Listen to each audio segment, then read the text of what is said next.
Good afternoon, board members. Today I will be presenting information, data, and best practices on how we can, as District 279, improve student achievement in the area of numeracy. This plan, if implemented by all schools, principals, and teachers, will help close the achievement gap. We will start by looking at our curriculum and best practices that will help us to get to our desired result of higher scores when it comes to mathematics and how these will help close the achievement gap. There are many best practices of curriculum design. I will be outlining the first 3 steps in curriculum planning, also known as the backwards design or backward planning.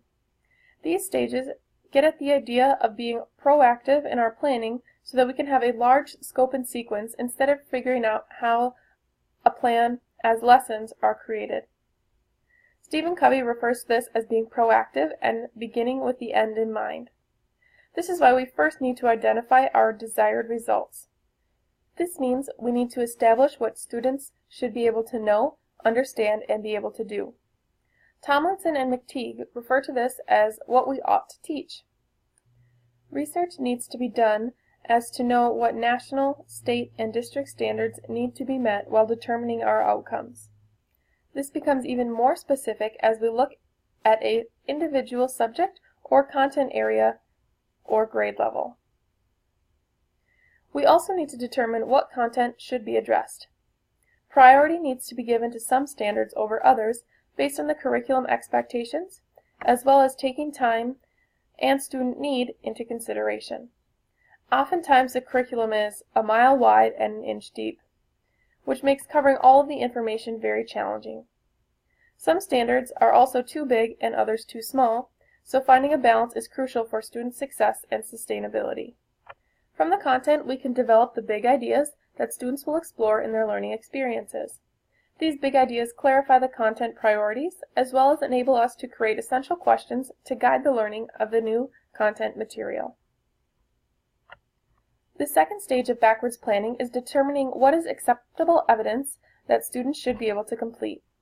This means we need to create assessments that allow students to showcase what they have learned that incorporate the big ideas and essential questions. Students also should have choice in the way that they can demonstrate their knowledge on a topic by providing varied assessment options. This may include differentiation based on differences in learners due to individual education plans or IEPs, or for special ed or EL students. Another key aspect of creating assessments is to establish what is considered acceptable for the assessments. Some ways teachers can do this is by reviewing the learning goals and adjust the content and assessments based on student need. This altering should also be tracked, which is why giving pre-assessments and other ongoing assessments to provide feedback to teachers is important. These ongoing assessments should be quick check-ins for knowledge of a skill and then later use a formal summative assessment. Another key aspect for creating assessment is ensuring that students will know how they will be evaluated. Rubrics are great for outlining what characteristics embody varying levels of work.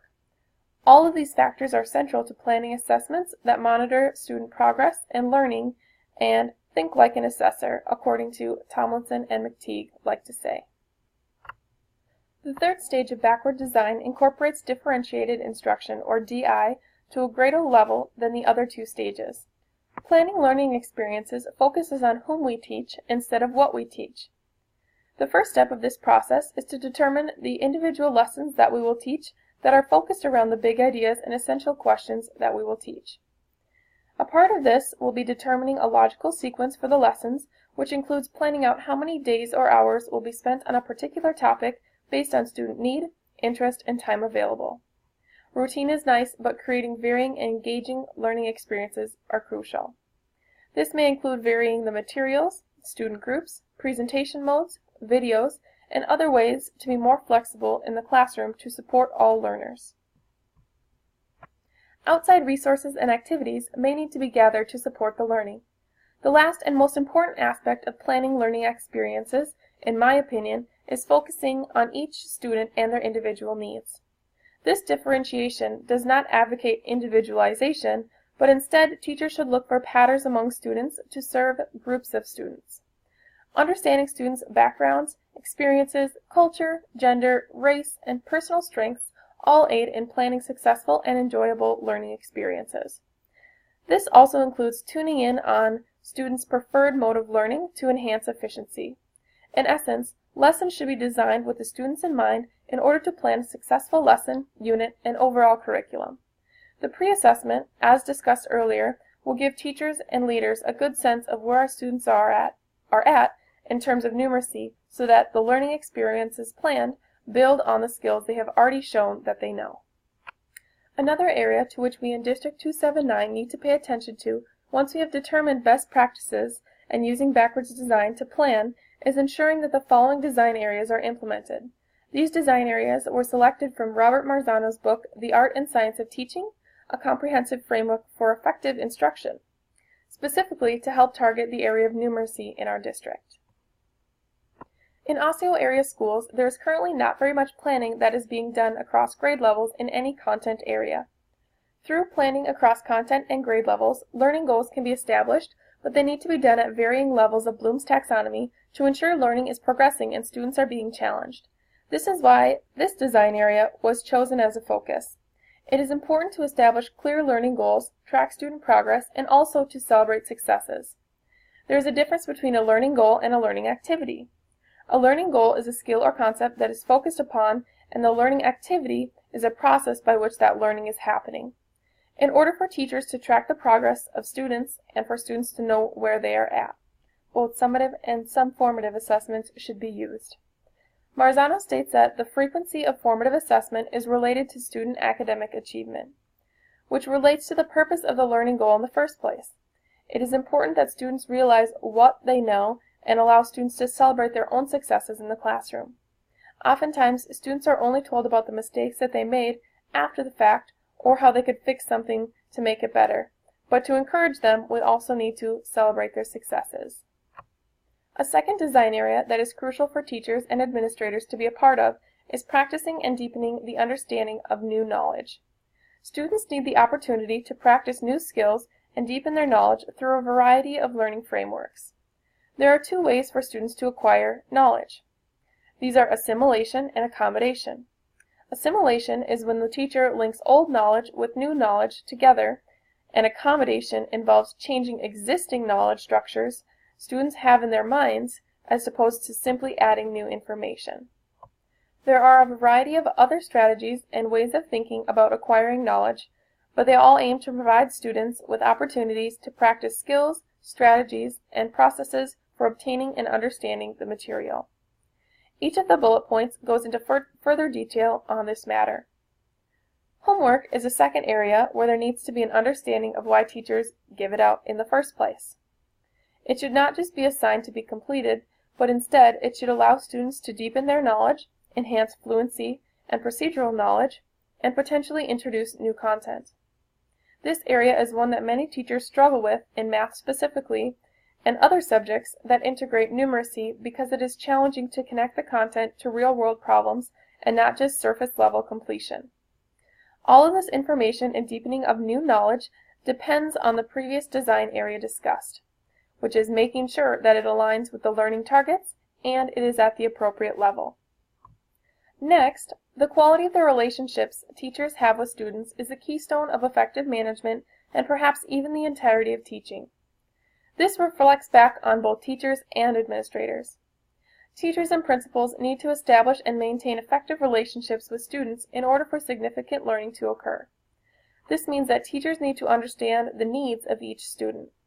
In Osseo area schools, there is a vast difference between students from the west side of the district to the east side in terms of socioeconomic status. The needs that these students have may be very different, as well as looking at the individual students' needs in each class. We get to know what students are interested in, have conversations outside of the curriculum, and communicate in both nonverbal and verbal ways. These may include placing a hand on a student's back, giving them a high five, listening to a joke, or simply having everyday conversations. Once the teacher has gotten to know the student, then it becomes a lot easier to incorporate their interests into the curriculum. We are not seeking to be personal friends necessarily with each and every student, because we also need to enforce both positive and negative consequences when needed. If a relationship with the student has already been built, it becomes a lot easier to enforce negative consequences while keeping a professional demeanor. Overall, knowing each student is not only crucial to their success as they know the teacher cares, but as a teacher it is important to integrate what we know into the curriculum to reinforce the relationships.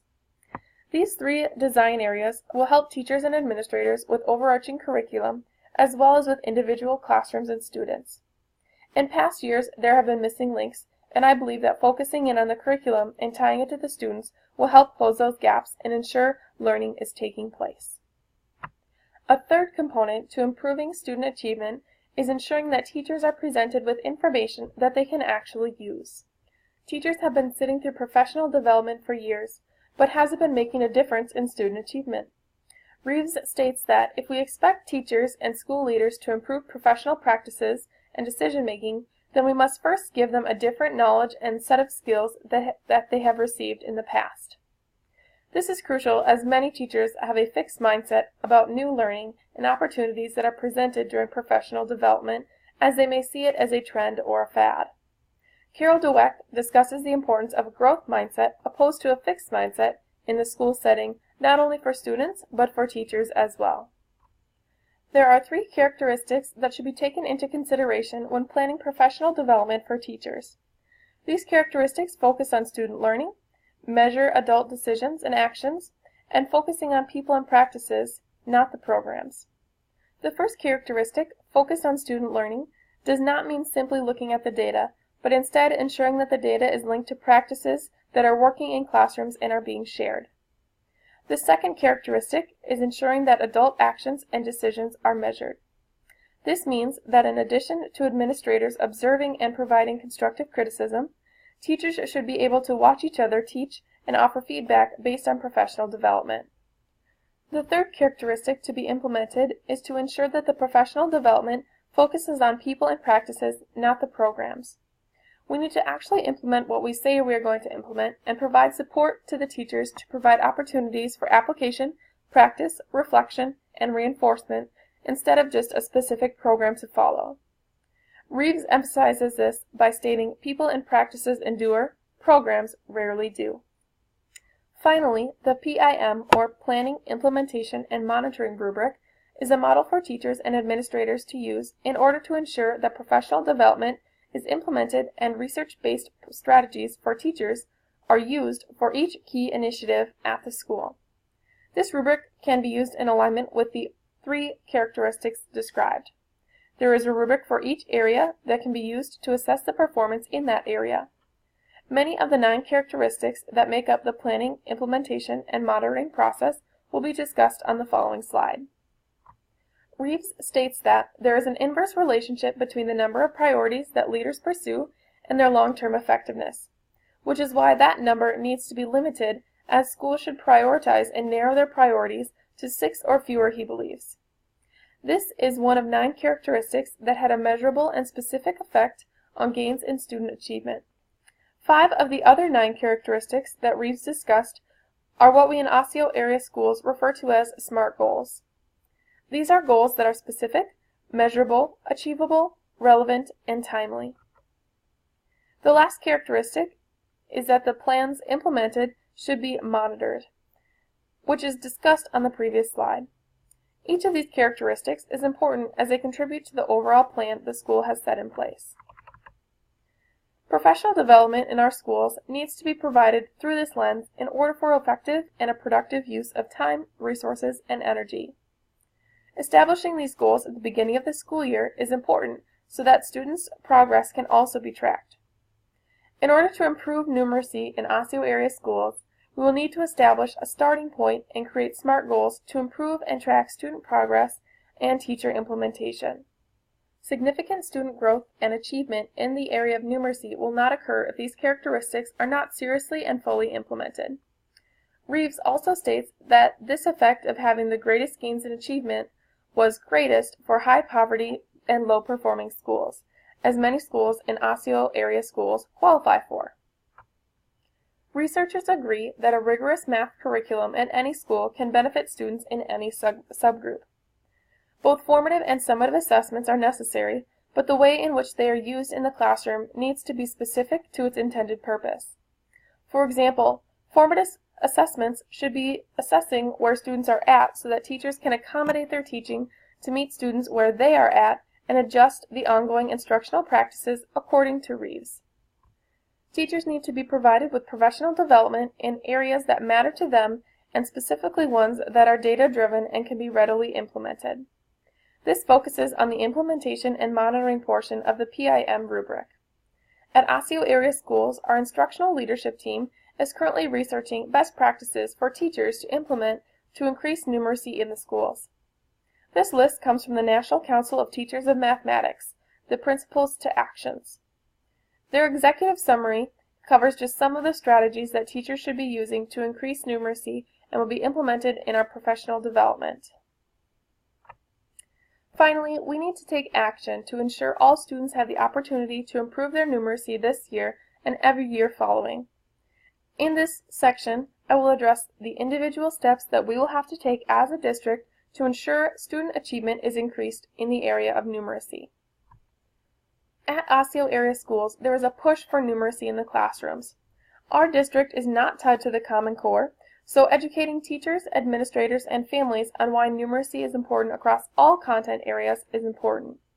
Here are 3 statistics and quotes from the National Association of Secondary School Principals that emphasize the need for numeracy in our schools. The first states, only about half of Native American, African American, and Latino 9th graders graduate from high school within 4 years, compared to 70% of Asian Americans and 72% of whites. Next, eliminating all contributing factors except mathematics, the higher the level of math course taken in a high school, the greater the probability that a student will graduate from college regardless of subgroup. And the third, researchers agree that a rigorous math curriculum at any school can benefit students in any subgroup. Overall, this shows why numeracy and student achievement go hand in hand. Next, what you see here is the most recent MCA or Minnesota Comprehensive Assessment data for math, which was retrieved from the Minnesota Report Card website that breaks down student proficiency in the Osseo Area School District over the past 3 years, from 2015 to 2017. As you can see, we have had similar mathematics results with little variance. This trend continues prior to 2015 as well, which is why Osseo is targeting numeracy as a way to reduce the number of students that are in the does not meet and partially meets categories, which are represented by gray and the light blue. Both the gray and the light blue subgroups comprise almost 50% of our students as the years go on towards 2017. That means that more and more of our students are in the does not meet and partially meets categories, which needs to be addressed. Here is another view of the same numeracy data that encompasses a larger date range. This line graph shows the percentage of proficient students in mathematics compared to the statewide data. As you can see, there has been a slow decline over the past 3 years, which is a large matter to be addressed. The Osseo Public School District is represented by the green line, which is lower than the statewide data for MCA math specifically. In order to increase the trend in scores and student achievement, we have come up with 3 action steps that we can take to ensure this decrease is addressed. At some of the schools in Osseo Area School District, we have an instructional leadership team. Our first action step is to ensure that every school has an instructional leadership team to address numeracy within each school, as each of the schools may look a little bit different as the east side from the west side. These teams will be made up of people listed, as well as other leaders that each school sees necessary. These other people may include data specialists, parents, community members, or other school staff that would benefit the team depending on the building and student needs. This team would be partially in charge of helping to provide professional development, training, and coaching for staff to make implementation of research practices a priority. Another focus of this team is to maintain a school-wide culture with high expectations and a growth mindset.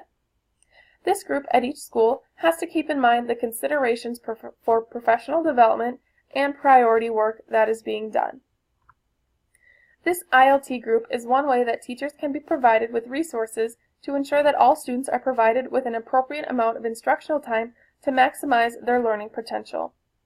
The first resource is simply the curriculum that is being used. Currently, our district has a team that is being organized to select a new mathematics curriculum. This curriculum will be a first great tool to ensure that math is being tied to the real world and to other content areas. Ensuring that teachers have access to tools, manipulatives, and technology is also key, as it allows students to learn visually in addition to other modes of learning, which is why this is action step number 2, providing resources. The instructional leadership team itself can also be a resource for individual teachers, as they can come together and problem solve ways that teachers in all content areas can integrate mathematical thinking and models into their curriculum. Their support can also come in the form of observations and feedback in the classroom if requested. The professional development that teachers participate in will also address the needs of both the teachers and the students and be targeted at ways numeracy can be increased through a team effort. The Principles to Actions Executive Summary does a great job explaining why this is necessary, as it states, "Only when words become actions and actions lead to more productive beliefs, new norms of instructional practice, and implementation of the essentials supporting elements, will we overcome the obstacles that are currently preventing school mathematics from ensuring success for all students." The third action step is to integrate numeracy across content areas. As you have already heard, numeracy needs to be integrated across all content areas in order for a major change to happen. First, all teachers must encourage students to see and use mathematics in everything that they do. I have listed just some of the ways that numeracy can be easily integrated into a variety of subject areas. Steen emphasizes this in her article, "Numeracy, the New Literacy for a Data-Drenched Society," as she says, all teachers need to help students think of mathematics not just as tasks on school worksheets, but as something that arises naturally in many contexts. Mathematics teachers should not and cannot bear the entire burden of helping students become quantitatively literate. These are just 3 action steps that we can take to ensure numeracy is increasing across the district, but there are many more aspects that also could be addressed. Finally, we need to ensure that our efforts are worthwhile and provide evidence and measures of success. A couple of ways that we can track our progress are listed here. The principal and instructional leadership team should be on the front line for looking at and interpreting the numeracy data and providing feedback to teachers to ensure all students are making progress. This data will allow us to reflect on our strengths and weaknesses, as well as barriers that we may have had to overcome, or that might appear in the future. We need to look at multiple measures for evaluating data, as our district encompasses students from many ethnicities, genders, socioeconomic statuses, and other factors which may impact student success or failure, and each school makeup of these factors is comprised very differently. Also, formative and summative data from classrooms should also be taken into consideration, as there are many factors that go into testing students. 2 main considerations when testing students should be with the special education and English language learners, as these students may have difficulty in an online testing environment with little or no support. As we measure our efforts, there are many other considerations that also should be taken into account. Overall, we need to make sure that what we are doing is measured and that we are looking at multiple measures of evidence to support our data. Thank you for taking the time to listen to this presentation, and I hope that the information and steps provided will help District 279 close the achievement gap through increasing numeracy for all students. I hope that you see the need we have in our community and that these steps will ensure the practices are put into place to make great strides in ensuring numeracy is increased. If you have any questions, please feel free to reach out to me, and I would be happy to provide more information. Thank you.